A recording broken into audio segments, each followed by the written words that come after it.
శోభ మైకాలపల్లి గ్రామం. మా సంఘం తల్లి సన్నిధి ఈ స్థుతుల బుక్ ద్వారా ఎంతగానో ఈ స్థుతుల విషయంలో దేవుడు మాతో మాట్లాడి మా సంఘములు అందరి బిడ్డలు కూడా ఈ స్థుతులు తీసుకోవడం జరిగింది. స్థుతులు చదవబెడుతున్నప్పుడు స్థుతి ద్వారా మన గతిని మారుస్తుంది తెలుసా బిడ్డలారా. ఎందుకంటే దేవుడు గొప్పగా మనల్ని వాడుకుంటానికి అవకాశం ఇస్తుంది. ఈ స్థుతి ద్వారా గొప్ప ఆశీర్వాదమును పొందుకోవాలంటే ఈ స్థుతుల బుక్ మనం ఖచ్చితంగా చదవాలి. ఈ స్థుతిని మన గతిని మారుస్తుంది, కుటుంబానికి సమాధానం ఇస్తుంది, శాంతిని ఇస్తుంది. నాకు ఒకసారి బాగా ఇబ్బంది అయ్యి నొప్పి వచ్చింది. ప్రభు అన్నాడు, నన్ను స్థుతిల బుక్ తీసుకొని చదువు అన్నాడు. దేవి నామని మహిమ కలుగునాక.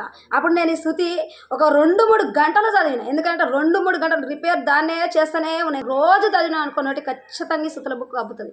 ఆ పని చేసుకుంటూ కూడా దేవిని మనం స్థుతించవచ్చు. ఈజీగా ఉంది. ఎందుకంటే చిన్నగా 100 స్థుతులే మనకు చెప్పడానికి అవకాశం ఇస్తుందంటే దేవునికి మహిమ కలుగునాక.